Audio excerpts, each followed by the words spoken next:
I had spent thousands of dollars and years trying to forget the past.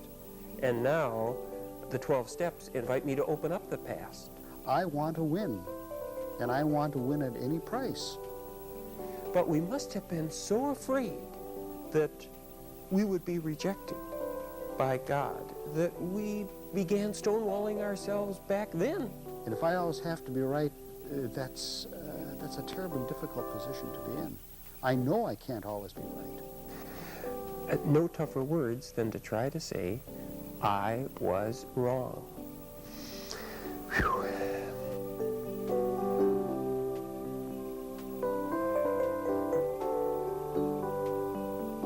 This program is the 10th in a series of 12 in-depth conversations between George Mann and Dick Rice.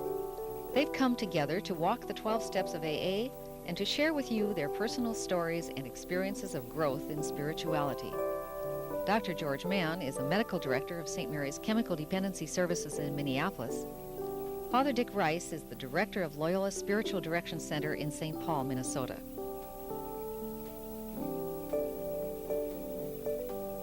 The 10th step assumes that we have made some progress, that we have dealt with our past, and we are now at the point of beginning to look at maintenance as well as making up for lost time. The 10th step says we continue to take personal inventory, and when we were wrong, promptly admitted it.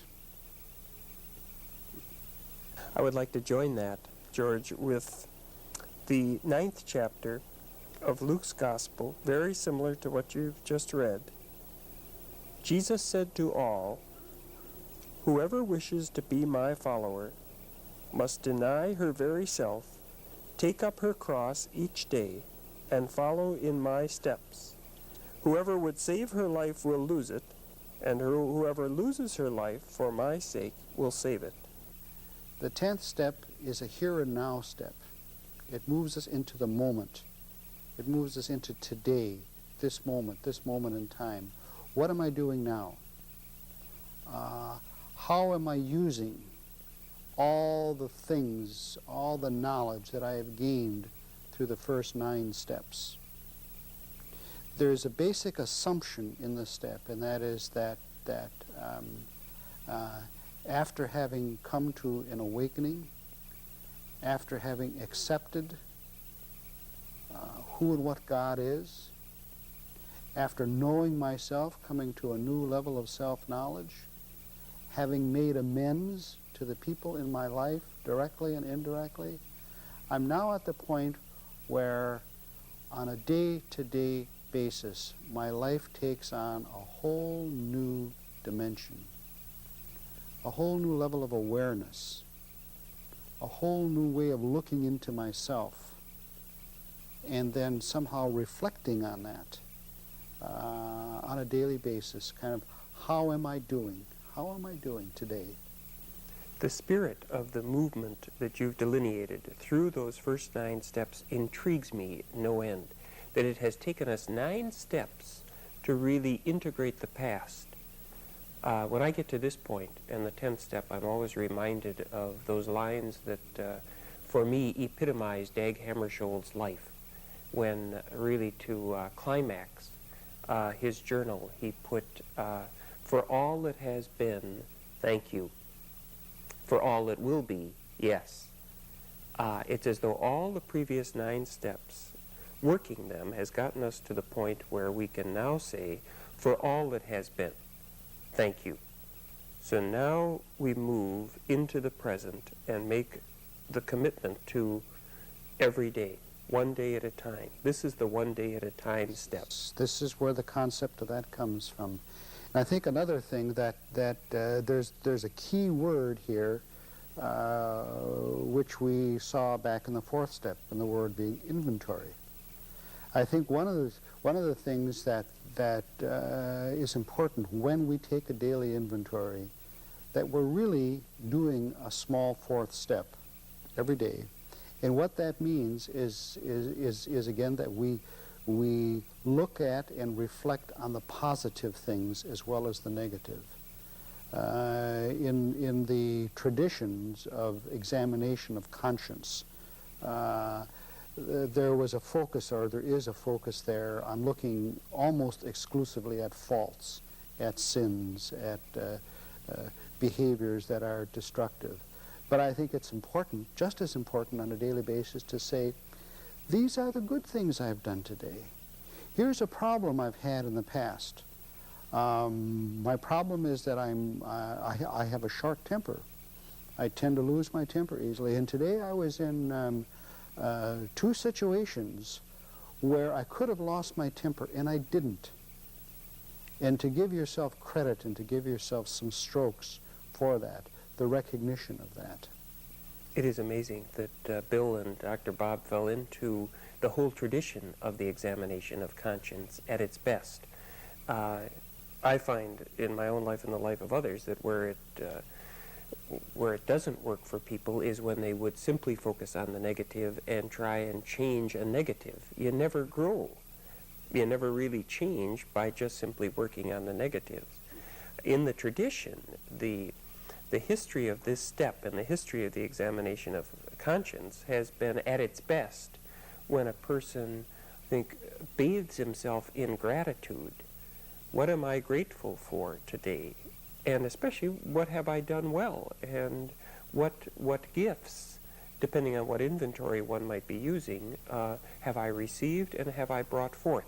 When I use the moral virtues as my inventory, have I been blessed with prudence and justice and temperance and fortitude? And just as you say, today I was temperate in a number of areas. I was temperate with food.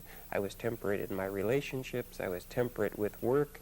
I got a little carried away with my running, but in all the other areas I was very temperate. Ran more than really is good for me to do in the physical condition that I'm in. But I celebrate those successes that I've had around temperance. Another celebration that I think is important when we look at daily inventories is to look at our level of awareness. If we look out at this world that we're around today to see the beauty that we are immersed in, the sky, the trees, the sun, the shadows, the animals, the birds, part of our daily inventory is how aware am I? That can be a celebratory thing to say, thank you, God, for placing me in the middle of this marvelous creation, and the significance of the awareness of that creation, to have been able to spend the day with this person in these situations, out of that arising, the gratitude, and then the question, how did I respond? How did I respond to those opportunities? Positively or negatively? How could I have responded better? How are some of these defects of character that I continue to work on as I deepen my spirituality, how did I handle those today? The short-temperedness, the chronic lateness, the self-pity, all of those issues, and really to take a look, but to really give yourself credit for the progress that has been made. Karl Barth used to say to young Protestant preachers, when you stand to preach, use the scriptures in one hand and have today's newspaper in the other hand. And I find an increasing part of my daily inventory is to try to read the newspaper from cover to cover, front to back, and to celebrate myself in the midst of all the human communities that I belong to, in terms of the whole family of humanity, and to celebrate that in most places we're doing pretty well, and to take a look at how have I been as neighbor and member of those communities? How have I done in preparing myself for an election? How have I done in terms of the needs of people in Ethiopia or now the Cameroons? So another whole inventory for me is in terms not of the earth, as you say, but also of the whole human family that we're part of. The other half of this step is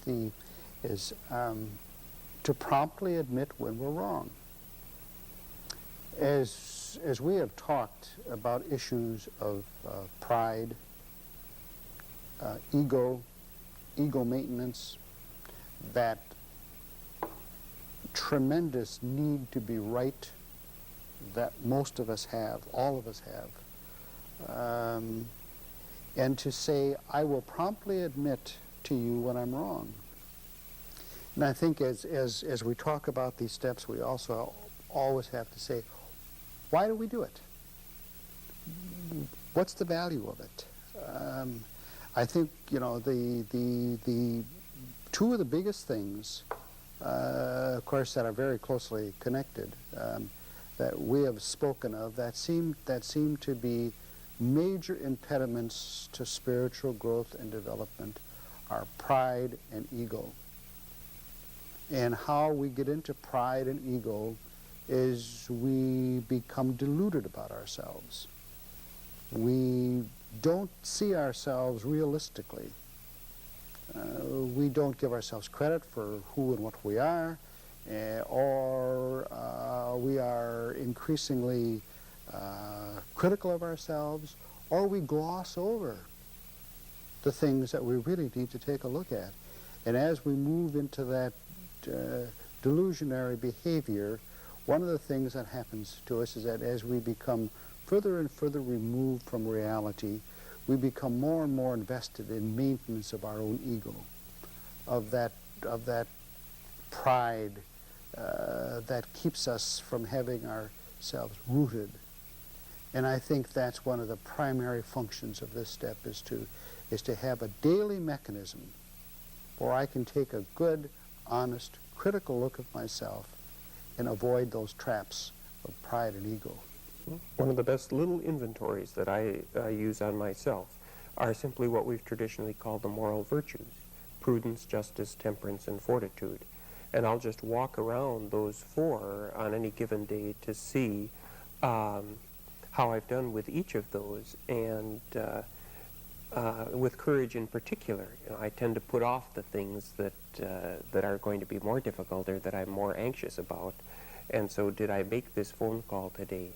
Did I write this letter?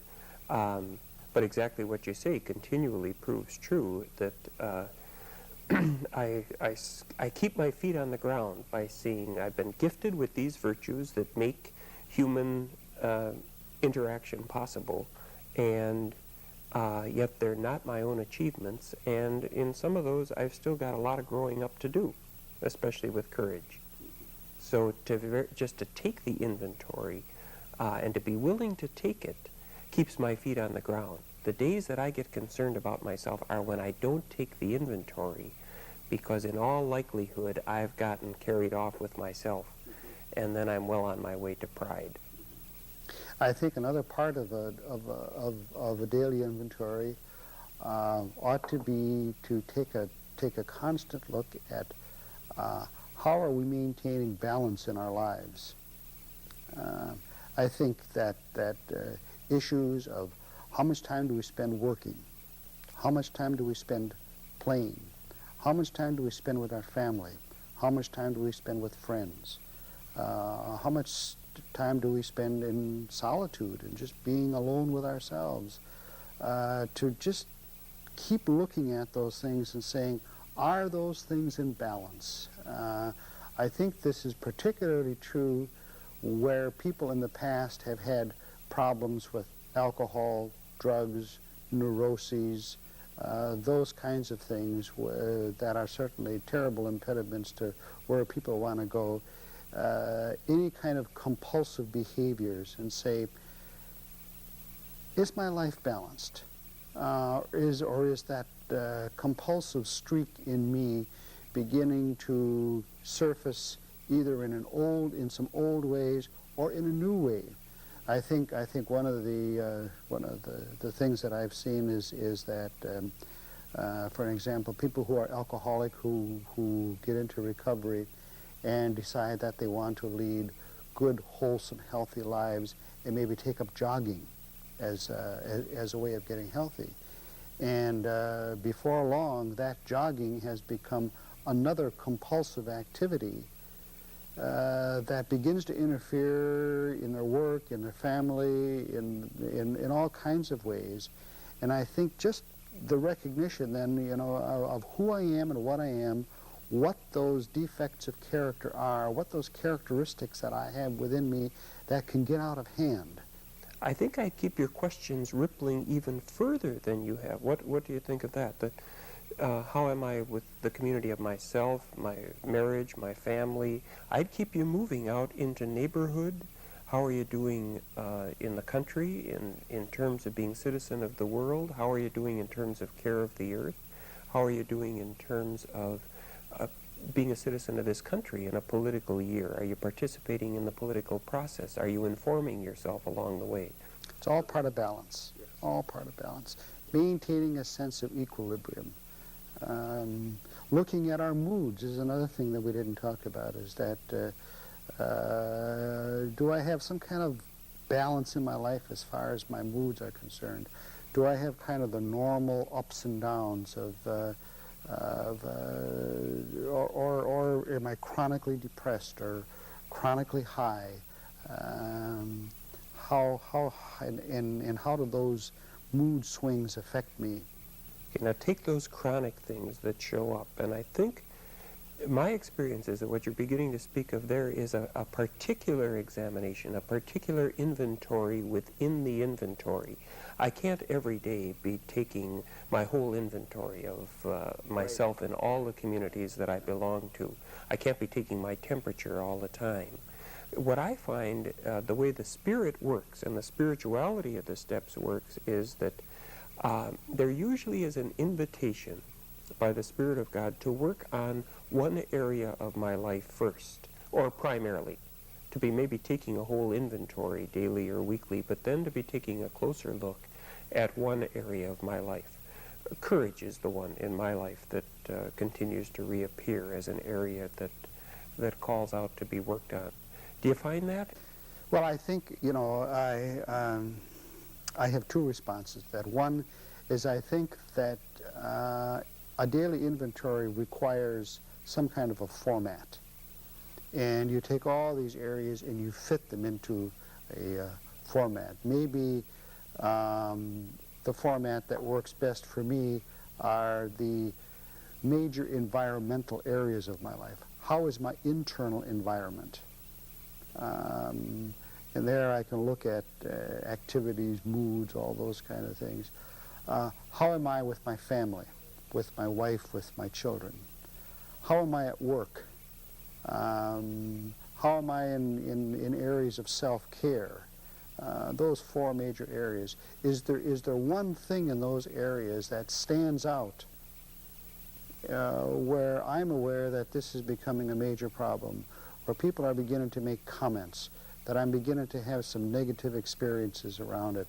If that begins to happen, then there is an area of focus. There is an area where, as you talk about the Spirit leading, where the Spirit leads me to take a hard look at something that surfaces there. So the area of choice might be an area where I'm growing remarkably at this time, or it's calling out for attention, or others are bringing it to my attention. I'm always concerned in terms of inventory with something C.S. Lewis has screw tape saying to wormwood. He says when you really tempt someone, a very good way to do it is to keep them from looking at the one thing necessary. Keep them looking at everything else, but not at the one thing that their neighbor could tell them in 2 minutes they ought to be working on. The old story of the elephant in the living room. You know, the person's running around the living room, you know, picking up the magazines and washing the windows and dusting, and there sits the elephant in the living room, and the person doesn't even see the elephant. I think another major area that we have to touch on this step is the second part of it, and that's the prompt admission. To admit promptly I was wrong. Just admission of wrong on an ongoing basis is a very taxing, trying, difficult thing for most of us. Well, let me play the devil's advocate with you there a little bit. I mean, to an extent, the steps are obvious. You and I are masters of the obvious. Of course, when I'm wrong, I would want to promptly admit it. They're obvious to anyone who's sane. They're not particularly obvious to anyone who's insane. Why would that be so difficult? Well, I think that there is this inherent need to be right, which I think is really part of the characteristics of humans. I mean, we as a species need to be right. As often as possible, all the time is preferable. And we will go to any ends to protect that need to be right. And when that's in question, that brings up all of our defenses about the possibility that I might be wrong. That, of course, is also tied into the whole ego development thing, and that is that as I develop who I am and I develop my identity and my ego, a part of that ego protection is to be right. There must be something that we get out of being right.